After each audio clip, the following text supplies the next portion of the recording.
Now streaming only on Disney Plus. My name is Taylor. Welcome to the Eras Tour.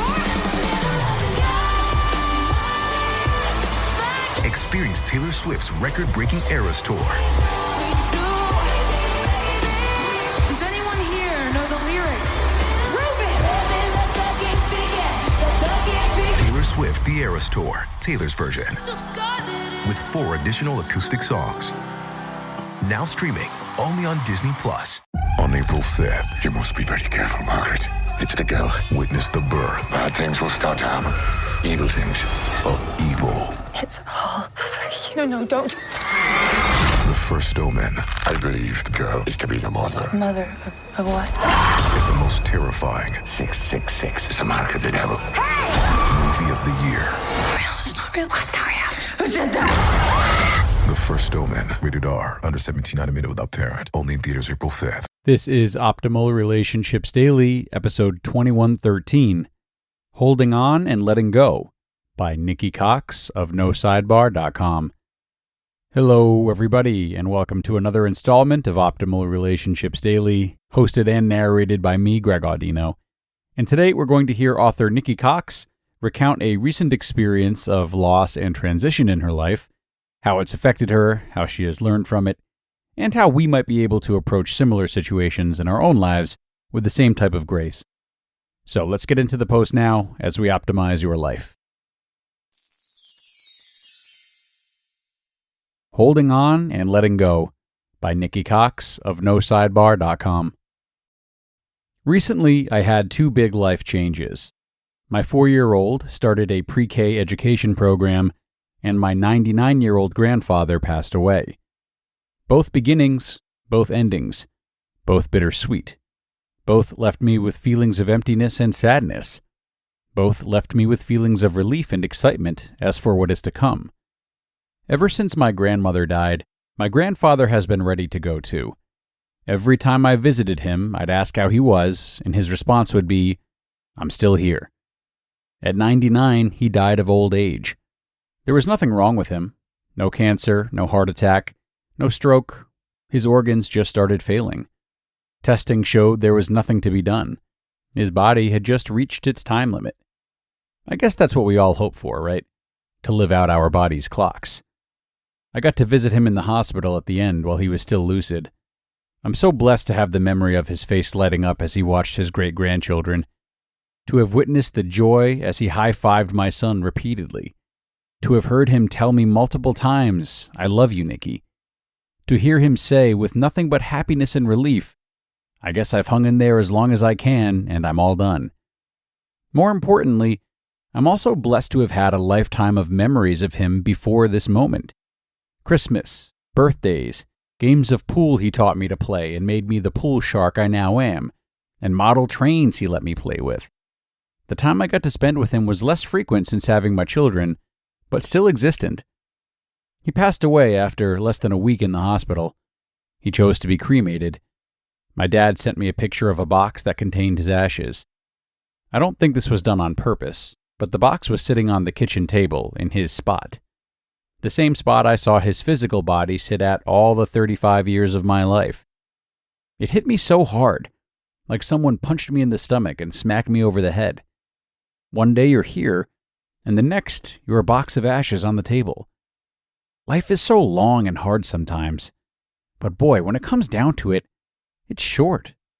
It's so short.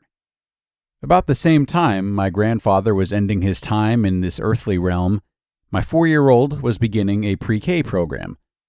My 4-year-old baby girl, who has been home with me since the day she was born. I was blessed to be with her from the beginning. For every milestone moment, the rolling, the crawling, the walking, the talking, the little girl who has only been away from me for a couple of hours here or there, under the watchful eye of her father or a trusted grandparent. The little girl who had only spent one night away from me, the night I had her baby brother. My best buddy. She was going to be venturing out into the world by herself 4 days a week for 3 hours a day. Much more than I originally intended, but this was the way this particular pre-K program worked. We liked it so much we decided to try it. The day I dropped her off was hard. It was the day that I realized being a parent isn't just about holding your child. It's also about letting them go. I got a taste of it for the first time that day, and I know the rest of her life is going to be more and more of this. It's going to be a balancing act between keeping her safe and cuddled and letting her be free to grow. I dropped her off, and I knew this couldn't be about me. I needed to let her know that I would miss her, but show nothing but excitement for her and let her have her day, her moment. This was a huge day for her. As we drove to school, we discussed how I would drop her off at the school's playground with her teacher and new friends.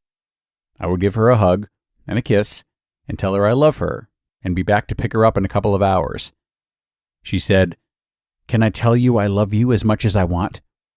I said, "Yes. Can I tell you I love you as much as I want?" She giggled and said, "Yes." She was excited. She told me she would miss Mommy, but she would have fun. We got to the playground. Anika immediately seemed comfortable in the new environment. I told her I loved her. She gave me a hug and a kiss, and she told me she loved me a few times. She found a small tricycle as I was beginning to get ready to leave. She got on and tried to push it out of the dirt onto the paved walkway. She couldn't, and looked at me with the sweetest look on her face and said, "Mommy, will you give me a push?" How symbolic. I looked at my baby and gave her a push. I felt like I was pushing her out of the nest. But she was ready, and it was time. I snapped a picture of her riding away on that tricycle as I walked out. Both of these events marked the end of something, but also the beginning. My grandfather left this world, but I do believe he got to move on and join my grandmother. My dad, who has been helping to care for him for many years, will now be able to move closer to his grandchildren and watch them grow. My daughter will no longer spend every moment at my side. I will no longer know what goes on in every part of her day. For the first time, she has a life outside of me. The oneness that once was when she was growing inside of my belly, that has slowly slipped away as she moved through those early years of development, is no more. And that's okay. In fact, it's great. She gets to make new friends and have adventures for 3 hours a day out of the watchful eye of Mommy so she can grow. It's made me appreciate the time that I have with her so much more, because in a year she'll be gone all day in kindergarten. Ugh, I can't handle thinking about that yet. One thing at a time. What these two events had in common, and the underlying personal message and wake-up call that I got out of both was to be there for the life, not the funeral. As hard as it was to let my grandfather and my daughter go, there was a sense of peace that I had, knowing that I'd spent so much time and created so many memories during the previous seasons of our lives. I felt like I hadn't missed a thing with my daughter. I felt no guilt that I hadn't spent enough time with my grandfather. I know so often we see these funerals that are packed with people we haven't seen for ages, and all I can think is, what's the point? Why now? Spend time with the living. Hug your babies, hug your grandparents. Enjoy them while they are yours to enjoy. Nothing is forever. You just listened to the post titled Holding On and Letting Go by Nikki Cox of NoSidebar.com, and I'll be back with my commentary right after this. Now, I am a big believer that if you want to be your best self in your relationships, or in anything you do, you need to fuel yourself properly. And that's why I'm so happy to have this show sponsored by Factor.